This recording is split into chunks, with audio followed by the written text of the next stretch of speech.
Hello दोस्तों, welcome back to our channel academic classes. तो जैसे कि आप सभी को पता है कि महिला पर्यवेक्षक की वैकेंसी इस साल 2024 में आने की संभावना है, जिसकी प्रिपरेशन हम अभी से स्टार्ट कर चुके हैं।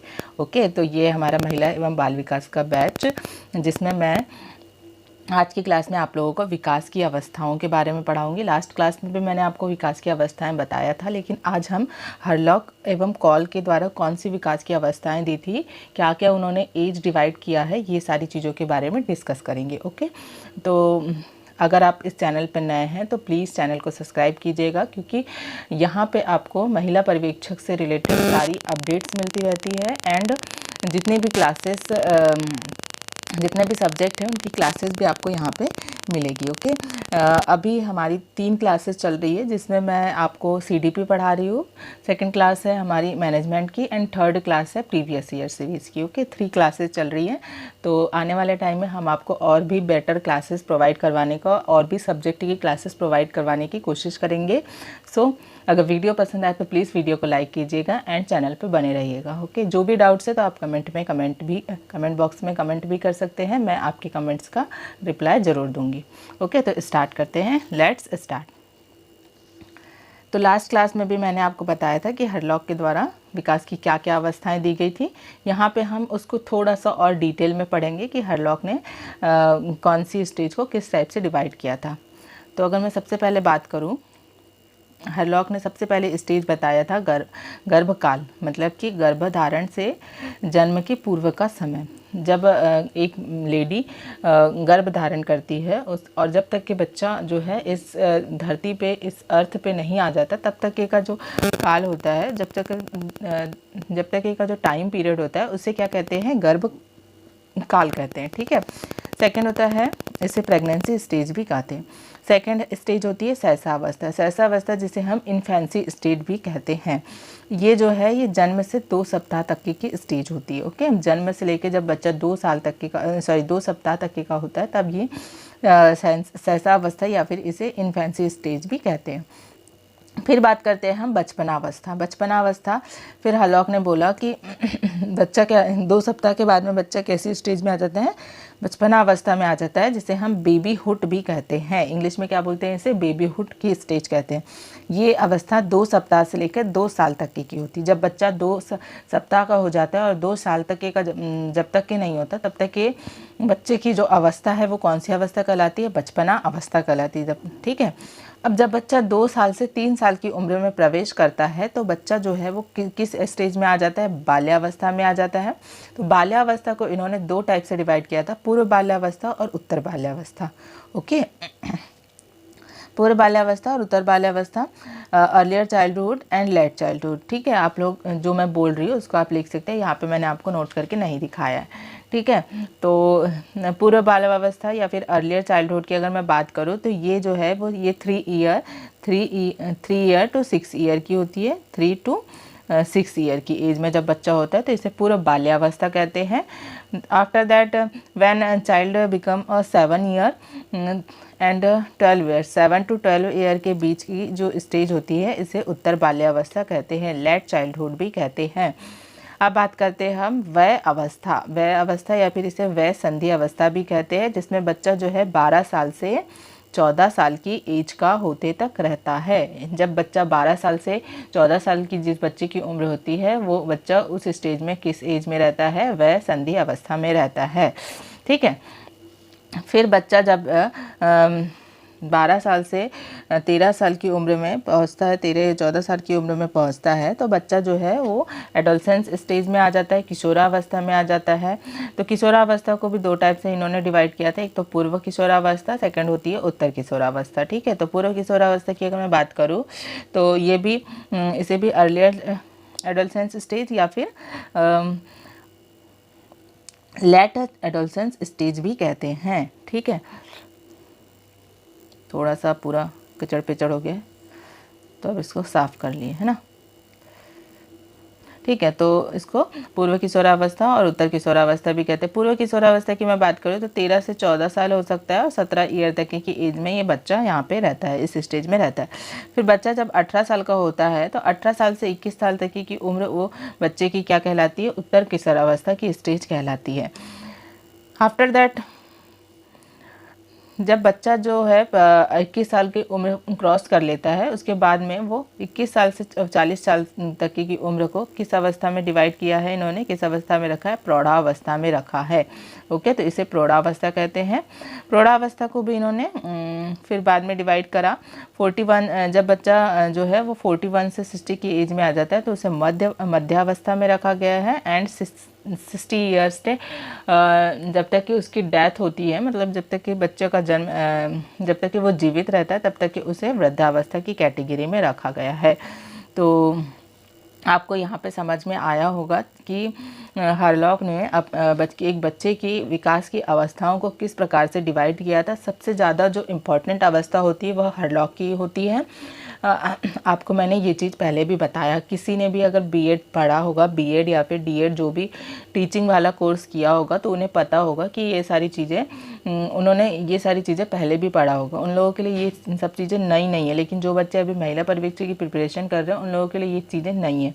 ये चीज़ें विकास की जो अवस्था है, सीडीपी जो है, इसकी बहुत सारे टॉपिक्स किसमें टीचिंग वाली एग्ज़ाम्स में आते हैं, जैसे कि केवीएस हो गया, एनवीएस हो गया और बहुत सारी जो एग्ज़ाम्स है, इन सारी चीज़ों में ये सब पूछा जाता है। ठीक है, तो इसका आप एक कॉपी में चार्ट टाइप का बना लेंगे, क्योंकि ये लर्न करने में बहुत ज़्यादा डिफ़िकल्ट है ना, क्योंकि इसमें एज का बहुत ज़्यादा इंपॉर्टेंट फैक्टर होते हैं।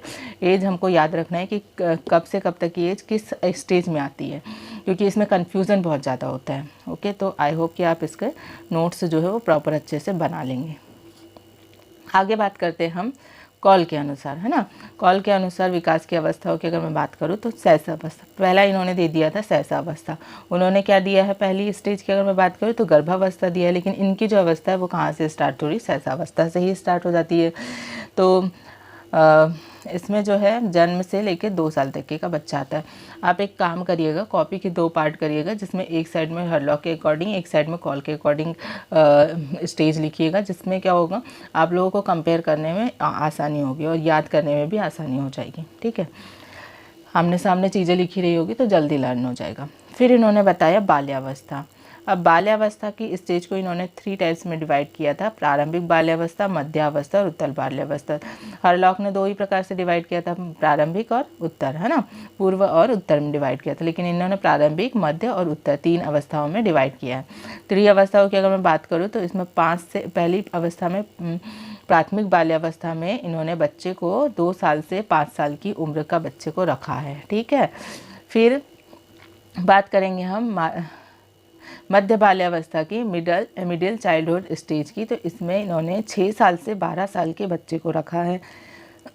उसके बाद में उत्तर बाल्यावस्था की अगर मैं बात करूँ, जिसे हम लेट चाइल्डहुड स्टेज भी कहते हैं, इसमें बच्चा जो है जब 13 साल से 14 साल की उम्र का रहता है, तो इस एज में बच्चा यहाँ पे होता है। ठीक है, तो ये था उनका बाल्यावस्था का वर्गीकरण। इन्होंने बाल्यावस्था को 3 टाइप से डिवाइड किया था, उन्होंने 2 टाइप से डिवाइड किया था हरलॉक ने। ठीक है, अब बात करते हैं हम किशोरावस्था की, जिसे क्या बोलते हैं, एडोलसेंस स्टेज भी कहते हैं। तो इसको भी इन्होंने 3 टाइप से डिवाइड किया था, है ना, जैसे कि आपको स्क्रीन पे दिखाई दे रहा होगा, प्राथमिक किशोरावस्था, मध्य किशोरावस्था और उत्तर किशोरावस्था। ठीक है, इसे earlier adolescence stage, middle adolescence stage and let adolescence stage भी कहते हैं। 3 प्रकार से इन्होंने इसे डिवाइड किया था। अब अगर मैं एज की बात करूं तो प्रारंभिक किशोरावस्था में बच्चा जो है 15 से 16 साल तक की उम्र का होता है, फिर 17 से 18 साल की उम्र का होता है मध्य किशोरावस्था में, और उत्तर किशोरावस्था की मैं बात करूं तो इसमें बच्चा 19 से 20 साल तक की उम्र का रहता है, तब होता है। अगर इसको हम कंबाइंड किशोरावस्था अगर पूछा तो 15 से लेके 20 साल तक की उम्र का बच्चा आता है, लेकिन अगर उनमें ये डिवाइड करके पूछ लिया तो फिर आपको ये वाली एज बताना पड़ेगा। वैसे अगर बाल्यावस्था, अगर ओनली बाल्यावस्था पूछा तो इसमें 2 साल से लेके 14 साल तक के बच्चे आते हैं, आपको ये बताना होगा। ठीक है, लेकिन अगर वहीं पे प्राथमिक बाल्यावस्था के बारे में पूछा या फिर मध्य बाल्यावस्था के बारे में पूछा है तो आपको 6 से लेके 12 या फिर 2 से लेके 5 ईयर तक का बताना होता है। ओके, फिर आता है प्रौढ़ावस्था। प्रौढ़ावस्था की अगर मैं बात करूँ, जिसे हम एडल्ट एज भी कहते हैं, अभी आप किस एज में हैं, अभी आप एडल्ट एज में हैं। अभी हम और आप किस एज में हैं, एडल्ट एज में हैं, अगर कॉल के अनुसार हम बात करें तो। ठीक है, तो इसमें भी इन्होंने 3 टाइप से डिवाइड किया है। कॉल के अनुसार जब भी आए कोई भी चीज़ें तो आपको समझ जाना है कि इन्होंने कितने हर चीज़ को 3 टाइप्स में डिवाइड किया था। तो इनकी फर्स्ट प्रौढ़ावस्था थी प्रारंभिक प्रौढ़ावस्था, जिसे हम अर्लियर एडल्ट एज कहते हैं। फिर था मध्य प्रौढ़ावस्था, जिसे हम मिडिल एडल्ट एज कहते हैं। फिर है उत्तर प्रौढ़ावस्था, जिसे हम लेट एडल्ट एज कहते हैं, ठीक है ना। तो इसमें 21 से 34 साल तक के उम्र के बच्चे आएंगे। मध्य प्रौढ़ावस्था में 35 से 49 ईयर 49 ईयर के बच्चे आते हैं। फिर जब बच्चा 50 से 64 साल तक की उम्र का हो जाता है तो वो उत्तर प्रौढ़ावस्था में आता है।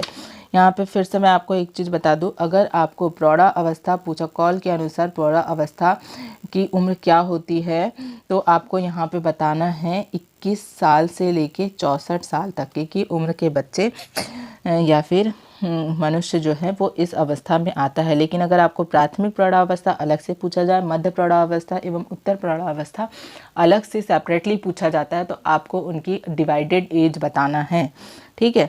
तो अगर हम इसमें डिफरेंस की बात करें तो ये जो है ये अप्रॉक्सीमेटली 9 ईयर का डिफरेंस आ रहा है इसमें, है ना। 9 ईयर यहाँ पे आ जाएगा, इसमें 13 ईयर आएगा और इसमें क्या है, इसमें भी 13 साल के उम्र तक के बच्चे यहाँ पे शामिल होते हैं, ठीक है।